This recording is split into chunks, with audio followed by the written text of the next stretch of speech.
u minus का v कह लीजिए और प्लस का i और u प्लस का v कह लीजिए ऐसे। अब इसी को एक नया नोटेशन दीजिए, इसको बोल दीजिए कैपिटल एफ जेड और इसको बोल दीजिए कैपिटल यू, इसको बोल दीजिए आई कैपिटल, ऐसे बोल दीजिए।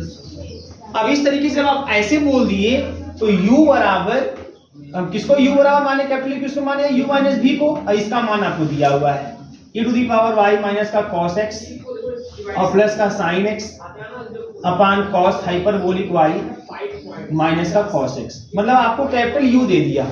अब स्मॉल u मत जाइए, आपको कैपिटल u पता हो गया, मतलब u पता हो गया, इसको ऐसे समझिए, मतलब आपको u पता हो गया। तो अब एक वो उस क्वेश्चन की तरह बन गया कि u दिया तो v निकालिए, v दिया तो u निकालिए। तो अब कैपिटल u दिया तो कैपिटल v निकाल दीजिए आसानी से, कोई दिक्कत नहीं है।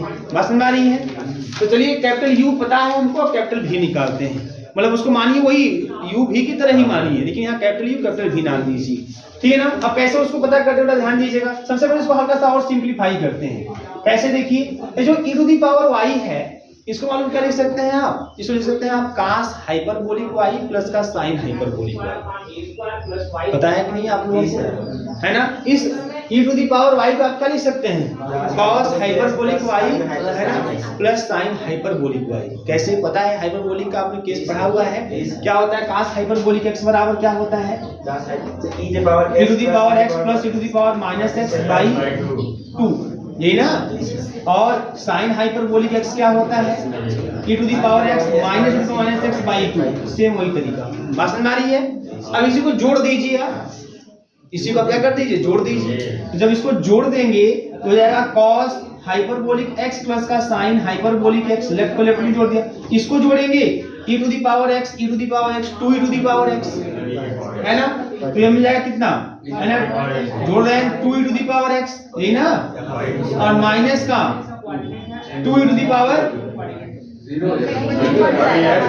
कट जाएगा, जोड़ रहे हैं ना, हाँ प्लस है माइनस, ये तो कट ही जाएगा, खाली यही मिलेगा बेटा। अब बाई 2 मतलब e to the power x, इसका मतलब e to the power x के स्थान पे आप लिख सकते हो cos hyperbolic x sin hyperbolic x plus करके।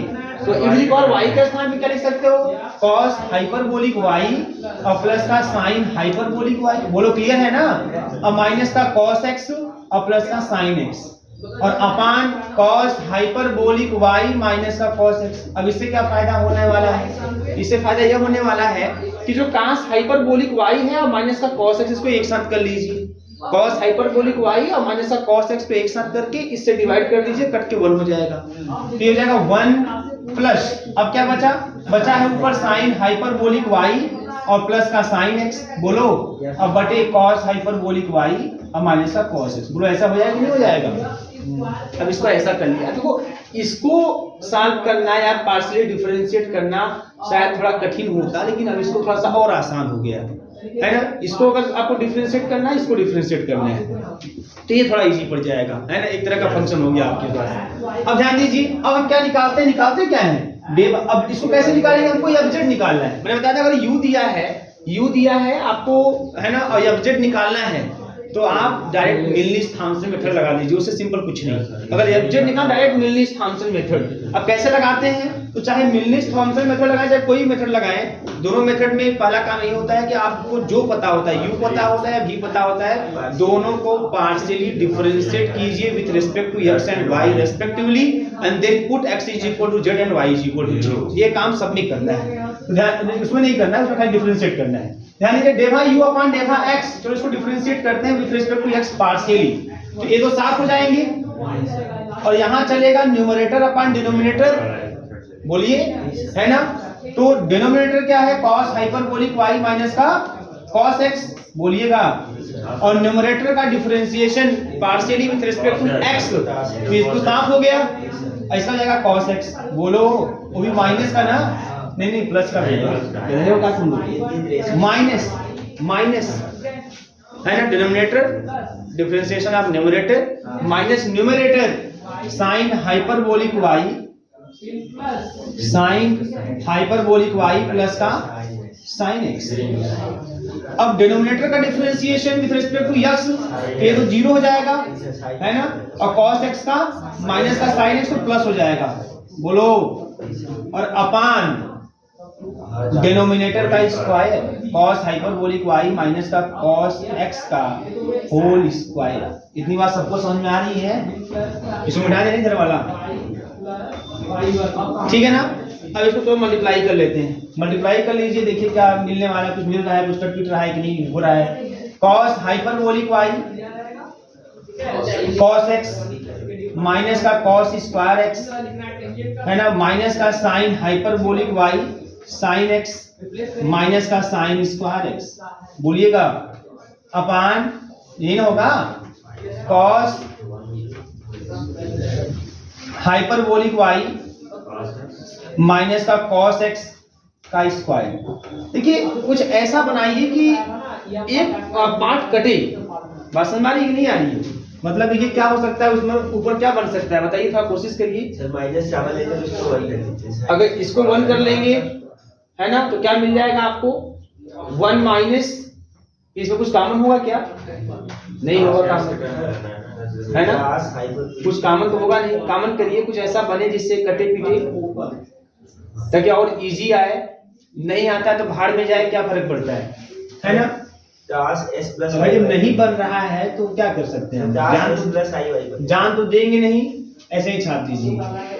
cos hyperbolic y cos x ये हो जाएगा, माइनस का sin hyperbolic y sin x, और यहाँ मतलब माइनस कॉमन कर लेंगे तो sin square x plus cos square x मतलब माइनस का 1 हो जाएगा। बोलो क्लियर है ना।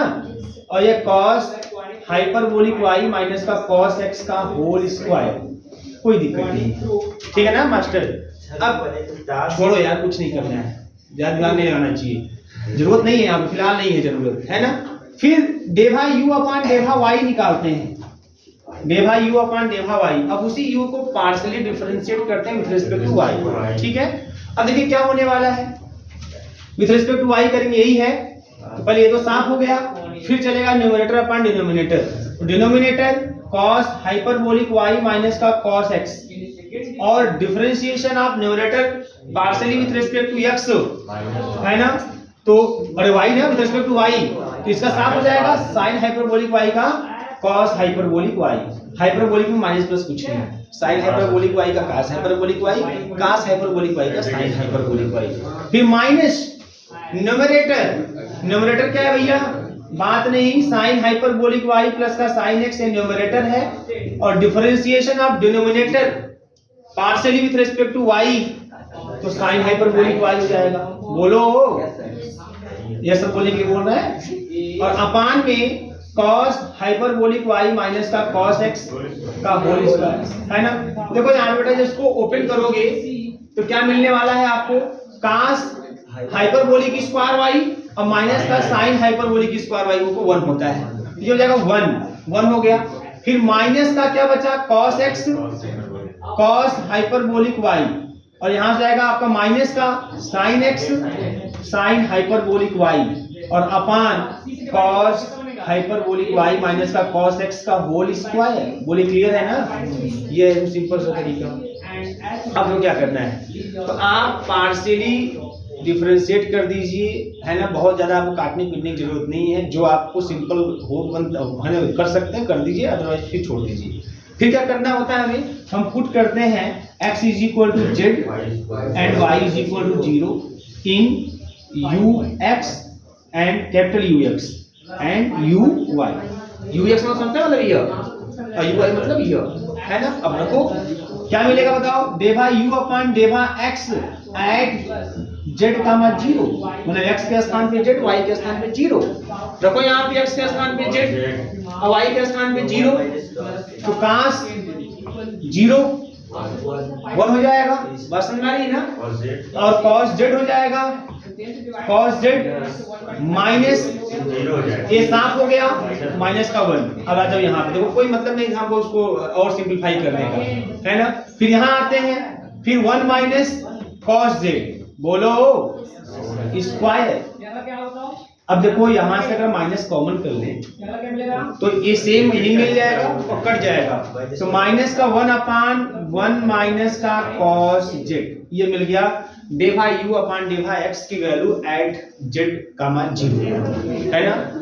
इसी प्रकार से डेभा u अपान डेभा y की वैल्यू निकालते हैं एट z कामा 0 पर, तो बात समझ में आ रही है ना? इसको निकालते हैं। अब बताओ यहाँ रखूं, अब यहाँ रखूं 1 माइनस कॉस जेड, ये तो साफ हो गए। 1 माइनस का कॉस जेड स्क्वायर, यहाँ डायरेक्ट कर गया 1 माइनस का कॉस जेड। क्लियर है? अब क्या करते हैं, अब फार्मूला इंग्लिश फार्मूला रख देंगे, सॉल्व हो जाएगा। तो इतना छाप लीजिए आप लोग, आ गया। तो अगर ये सवाल आपके एग्जाम में एमसीक्यू में आएगा तो फिर आप लगाने तो जाएंगे नहीं, है ना? तो पहले ही बोल चुका हूँ कि आप एमसीक्यू का पेपर देना है आपको, है ना? तो इसमें आप लगाने जाएंगे ही नहीं किसी क्वेश्चन को। अगर लगाने जाएंगे तो फिर सत्यानाश कर देंगे पूरा, क्योंकि अब इतना प्रोसेस करेंगे, अभी और भी बाकी है। उतना करके आप सोल्यूशन प्राप्त करने जाएंगे, उसी में 8-10 क्वेश्चन प्राप्त हो जाएंगे। इस समय आपके पास उतना नहीं है। तो इस क्वेश्चन मान लीजिए एक क्वेश्चन आगे एग्जाम में, तो कैसे इसको चेक करेंगे? तो जो 4 ऑप्शन ऑब्जेक्ट का मान देगा ना, बस खाली एक क्वेश्चन सेटिस्फाई, एक कंडीशन सेटिस्फाई करा लीजिएगा। समझ आ रही है कि नहीं आ रही है? मतलब जो भी ऑब्जेक्ट बराबर 4 ऑप्शन देंगे आपको, तो जिसमें z बराबर π/2 रखने पे ये आ जाएगा, वही ऑप्शन आपका सही हो जाएगा। आपको लगाने की जरूरत नहीं है, अब लगाने नहीं जाएंगे आप, है ना? वही आप टिक मार देंगे। तो आपको हर क्वेश्चन में आपको ये जरूर सोचना है कि कहां से हम उन चारों ऑप्शन में से किस तरीके से जल्दी से कम समय के अंदर, है ना, सही ऑप्शन को टिक कर लें। उस पर आपको विशेष फोकस करके रखना है, क्योंकि आप किसी भी सवाल को लगाने नहीं जा सकते। अभी आप सीखिए सब कुछ, कैसे लगा रहे हैं, कैसे हम क्या कॉन्सेप्ट है, क्या तरीका होता है, सब जानिए। लेकिन एग्जाम में आपको लगाना नहीं है, आप अच्छे से जान लीजिएगा। तो हर क्वेश्चन के लिए आपके पास कुछ ना कुछ होना चाहिए। कैसे हम पता कर लें ये सही हो, कैसे सही कर सकते हैं, कैसे सही ऑप्शन आप कम समय के अंदर पता कर सकते हैं। यही सब तरीके से ऐसा कोई क्वेश्चन आएगा तो उसका यही तरीका होगा, एकदम 100% यही तरीका होगा कि जो भी ऑब्जेक्ट का 4 वैल्यू देगा, उसमें से वही ऑब्जेक्ट का मान सही होगा जो इस कंडीशन को क्या करेगा, सेटिस्फाई है। तो हम लगाने की जरूरत है, तुरंत z बराबर रख दीजिएगा π/2, जो दे देगा 3 माइनस का i/2, वही आंसर हो जाएगा आपका। मैं आपको हर क्वेश्चन बता चल रहा हूँ कहाँ कैसे हम चेक करेंगे कौन सा सही है, ठीक है? तो जैसे u दिया है, v पूछता है, v दिया है, u पूछता है, तो मैं बताया था आपको कैसे पता करते हैं उसको भी। तो सब कुछ चीजें आप 1 बाय 1 चलते जाएंगे, सब कुछ चीजें आपको बताते भी जाऊंगा, और लास्ट में आपको और भी बताऊंगा कि कैसे आसानी से हम लोग एमसीक्यू क्वेश्चन कर सकते हैं, बहुत इजी तरीके से कर लेंगे, है ना? उसको बस ही। लेकिन हाँ, ये सब चीजों को जब जानेंगे, समझेंगे, है ना, तभी आप उस पर ट्रिक की तरह अप्लाई कर सकते हैं। ट्रिक कॉन्सेप्ट ही होता है। हो गया, मिटाएं इसको, बोलिए भैया, आए इधर। अब बताइए क्या होता है फार्मूला मिलनिस-थॉमसन मेथड का, ठीक है? तो अब हम लगाते हैं बाय मिलनिस-थॉमसन मेथड।